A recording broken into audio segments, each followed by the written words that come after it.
good evening and welcome to News Tonight on Rajya Sabha TV. I'm Tina Jha. In the next 30 minutes, I'll be taking you through the day's biggest news stories from across India and the world. Notwithstanding the rapid rise in the number of coronavirus cases, India has begun phase-wise opening under Unlock 1 across the country. Except a few states, shopping malls, restaurants, hotels, religious places were opened in non-containment zones under strict social distancing guidelines. In Delhi, malls, restaurants and religious places opened on Monday. While hotels and banquet halls remain closed, Delhi Chief Minister Arvind Kejriwal said they might be converted into hospitals in the coming days to treat patients. Delhi also opened its borders for interstate movement. Worst hit state Maharashtra has not allowed opening of shopping malls and religious places. Private offices in the state have been allowed to open with a 10% strength, while the rest of employees have been told to work from home. Meanwhile, Best buses resumed services in Mumbai. Tamil Nadu government has also decided not to lift restrictions on shopping malls and places of worship. However, public transport services will resume partially except in Chennai, Kanchipuram, Tiruvallur and Chengalpet that have a high number of coronavirus cases. Interstate transport has been allowed with e-passes. In Odisha, places of worship are closed till 30th of June. The Culture Ministry has allowed 820 Archaeological Survey of India protected monuments to open. All these have places of worship. They include the Neela Mosque at Hauz Khas Enclave, the Qutub Archaeological Area and Lal Gumbad in Delhi, among others. Under the standard operating procedures issued by the government, all hotels, restaurants, shopping malls, religious places and also workplaces will have to ensure sanitizers and thermal screening at entrances. They can only allow asymptomatic people to enter their premises. As per the guidelines for offices, office hours and work breaks should be staggered. A face cover has to be worn at all times inside the office premises.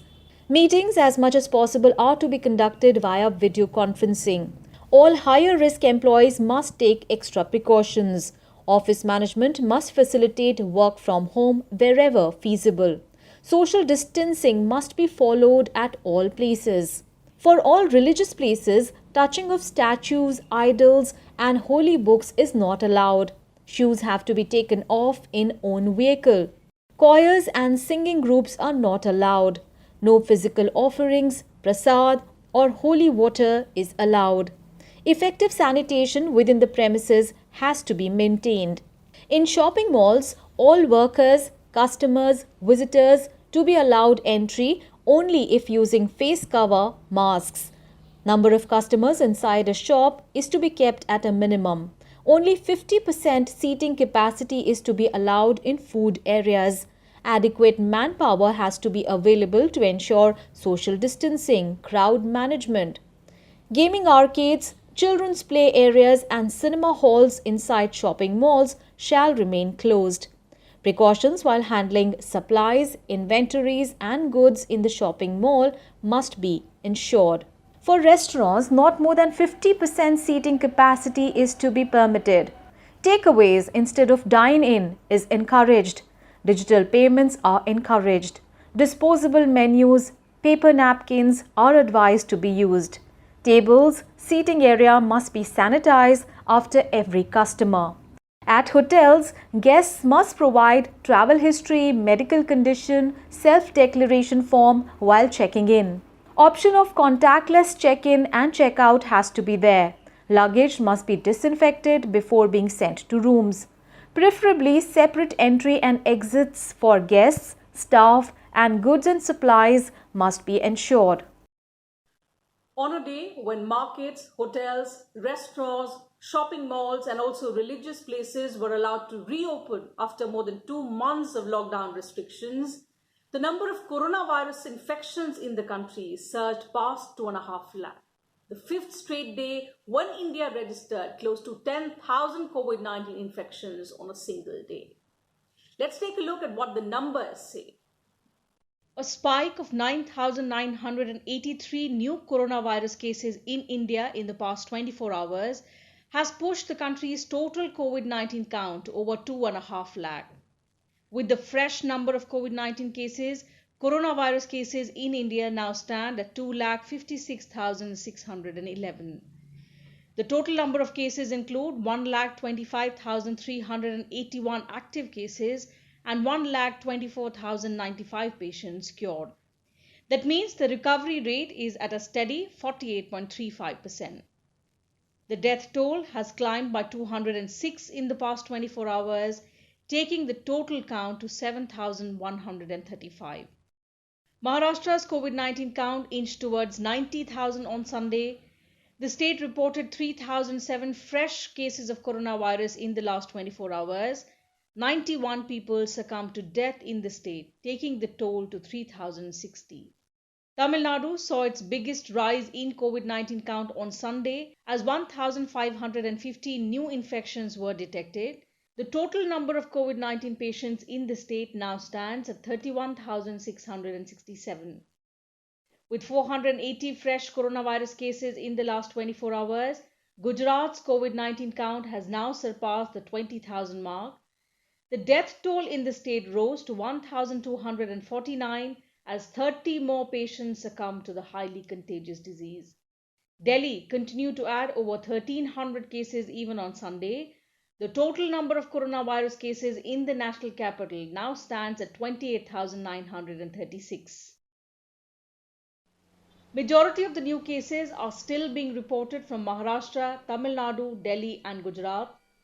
These states, along with West Bengal, Haryana, Jammu and Kashmir and Chhattisgarh, have reported the highest number of cases in the last 5 days.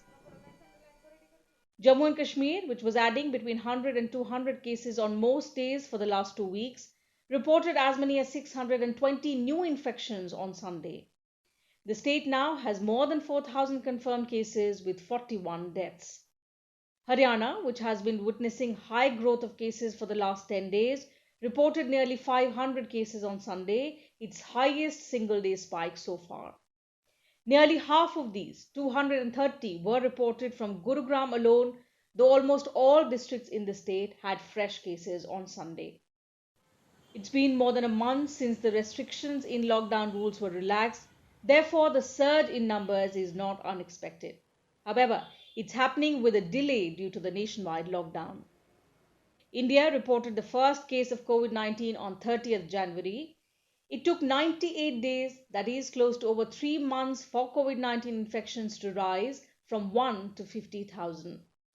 The next 50,000 cases were added in 12 days, taking the number of infections to over 1 lakh on the 19th of May.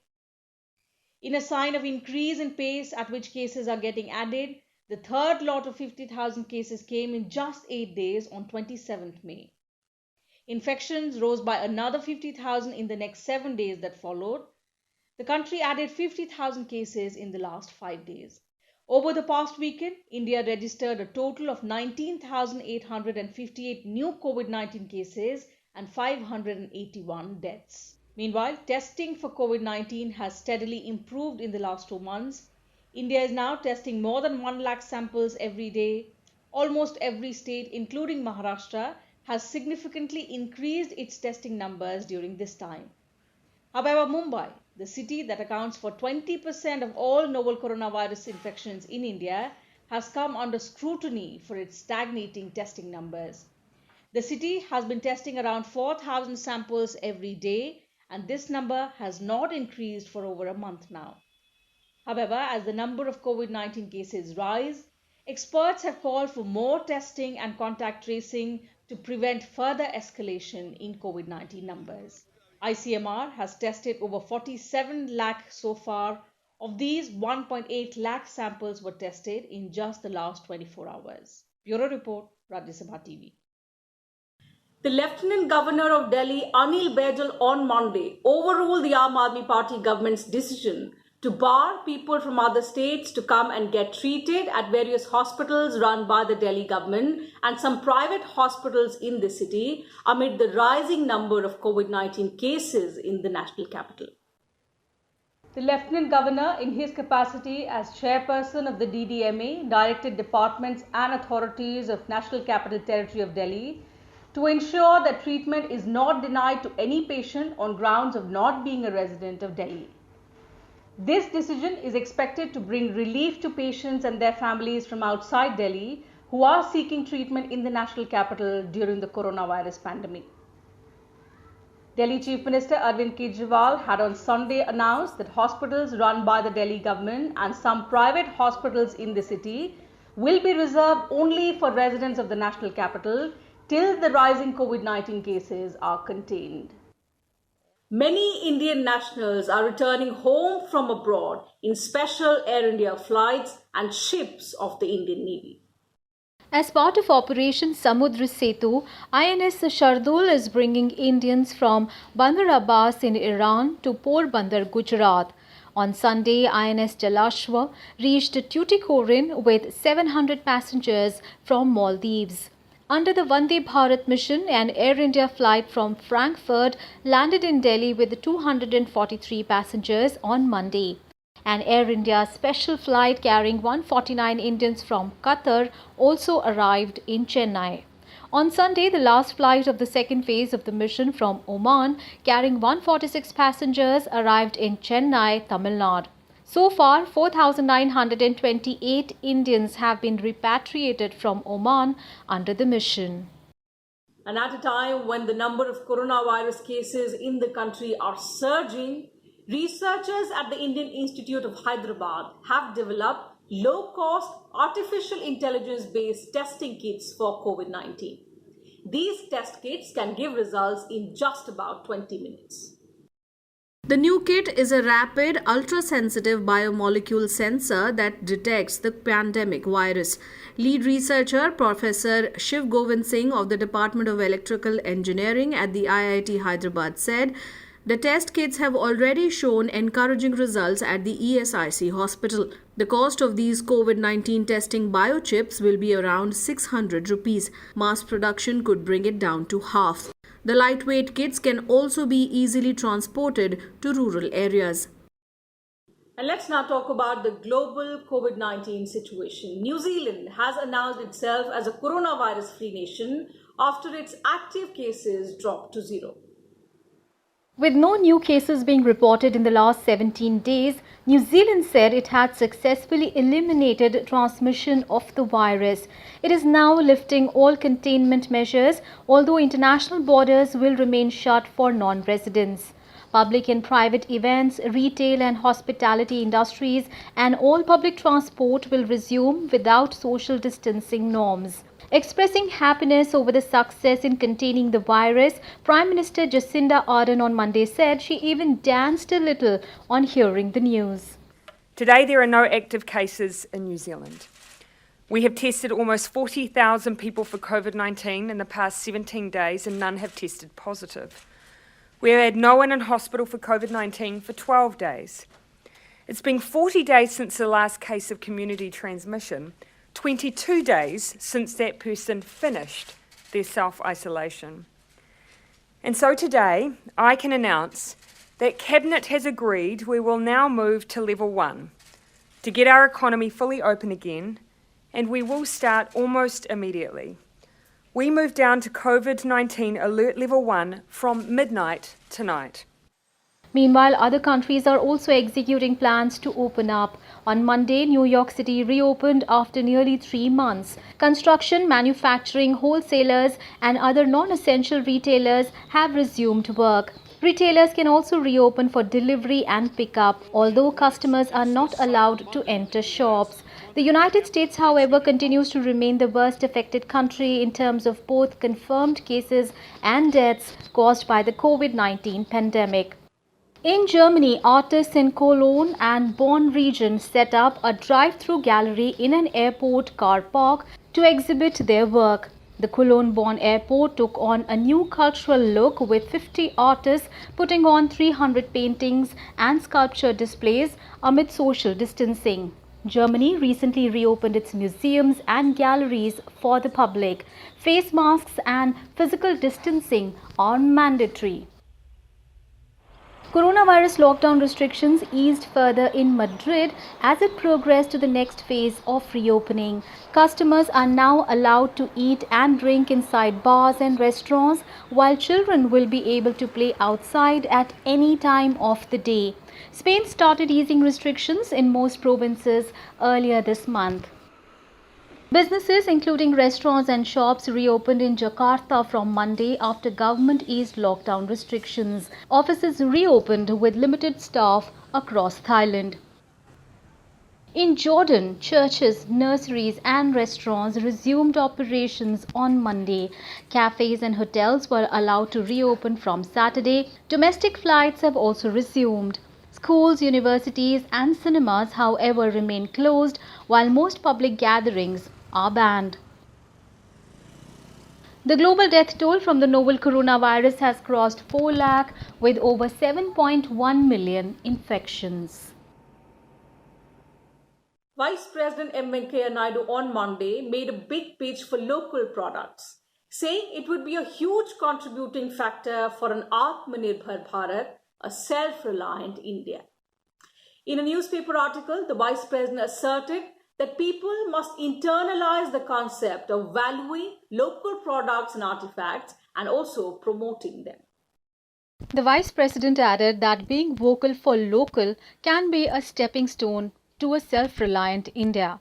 The Vice President asserted that we can certainly chase the dream of transforming local India into a global India by using our resources wisely and strategically. He emphasized that the Atmanirbhar Bharat Abhiyan is a mission to galvanize the forces of growth across the country in various sectors of the economy. The Vice President said the new Atmanirbhar Bharat mission provides an opportunity to gradually reduce imports in every sector. He added that by increasing the efficiency of all our sectors and ensuring quality, the new thrust on self-reliance is expected to enhance India's role in the global supply chain. The Vice President said the call for self-reliance seeks a pragmatic development strategy to capitalize on India's inherent strengths. Venkaiah Naidu also said that decisions taken by the government on 1st of June will have a far-reaching impact on the farm and non-farm sectors in rural areas as well as on the development and sustainability of MSMEs. Home Minister Amit Shah on Monday addressed a virtual rally for the people of Odisha. Amit Shah highlighted the achievements of the Narendra Modi government in its first year of the second term and the steps taken by the centre to deal with the COVID-19 pandemic. The Home Minister said that social distancing due to the virus outbreak would not distance the BJP from its people. Orissa का व्यक्ति मजदूरी करने के लिए कहीं और जाए ऐसी स्थिति न आनी पड़े, भविष्य में कोई प्रधानमंत्री ने श्रमिक ट्रेनें न चलानी पड़े, इस प्रकार के उड़ीसा की रचना केवल और केवल भारतीय जनता पार्टी ही कर सकती है। इसलिए मैं आप सबको अनुरोध करना चाहता हूं कि उड़ीसा को संगठन को मजबूत करिए, पार्टी के विस्तार को आगे ले जाइए और पार्टी के विस्तार के माध्यम से उड़ीसा को भारतीय जनता पार्टी का एक गढ़ बनाना चाहिए। Defence Minister Rajnath Singh also addressed the people of Maharashtra through video conferencing, where he said that India is in a much better position than many developed countries in tackling the coronavirus pandemic. 25 मार्च को देशव्यापी lockdown की घोषणा यदि प्रधानमंत्री ने न की होती तो मैं समझता हूं कि अन्य देशों की तरह भारत में भी बहुत ही भयावह स्थिति पैदा हो जाती। भारत को जनसंख्या की दृष्टि से यदि हम देखें तो दुनिया में चीन के बाद सबसे बड़ा देश यदि जनसंख्या की दृष्टि से कोई है तो भारत है। और इस जनसंख्या की दृष्टि से यदि हम देखें तो कोरोना से दुनिया के कई देशों से भारत बहुत ही कम प्रभावित हुआ है। 4,42,000 tons of food grains have been given to states and union territories under the government's Atmanirbhar package. The Consumer Affairs Ministry said states and union territories have distributed 10,000 tons of food grains to over 20 lakh beneficiaries. Under the package, 8 lakh tons of food grains will be provided to about 8 crore migrant laborers and needy families. This relief will be provided to those who are not covered under NFSA or state scheme PDS cards. 5 kilograms of food grains per person are already being distributed free of cost for May and June to all migrants. They will also get 1 kilogram of pulses per family for May and June. The centre has also approved 39,000 tons of pulses for 1.96 crore migrant families. Around 28,000 tons of gram have been dispatched to the states and union territories. And talking now about India-China border standoff. Both countries have agreed to peacefully resolve the situation in the border areas in line with the bilateral agreements between the two countries. The Foreign Ministry said this after talks between the militaries of the two countries concluded near eastern Ladakh on Saturday. Spokesperson for the Ministry of External Affairs, Anurag Srivastava, said, and I quote him now, the talks took place in a cordial and positive atmosphere. Both sides agreed to peacefully resolve the situation in the border areas in accordance with various bilateral agreements and keeping in view the agreement between the leaders that peace and tranquility in the India-China border region is essential for the overall development of bilateral relations. Both sides also noted that this year marked the 70th anniversary of the establishment of diplomatic relations between the two countries and agreed that an early resolution would contribute to the further development of the relationship. The talks were requested by India. The Indian delegation was led by Lieutenant General Harinder Singh, commander of 14 Corps, while the Chinese side was headed by the commander of the Tibet Military District. The situation in eastern Ladakh deteriorated after around 250 Chinese and Indian soldiers were engaged in a face-off on 5th and 6th of May. The incident in Pangong Tso was followed by a similar incident in North Sikkim on 9th of May. And news now from the United States, where solidarity processions were held across the country to mark the 13th day of the death of African-American George Floyd, who died in police custody. Similar processions were also held in various other cities across the globe. Peaceful demonstrations on Sunday across many cities prompted U.S. authorities to withdraw National Guard troops. Chicago, Philadelphia, New York City and Buffalo in upstate New York lifted curfews. In Minneapolis, the city council pledged their commitment to dismantle the city's police force. This was a demand that gained momentum during the protests this week. 9 of the 13 councillors said that a new model of public safety would be created in a city where law enforcement has been accused of racism. Our commitment is to do what's necessary to keep every single member of our community safe and to tell the truth that the Minneapolis police are not doing that.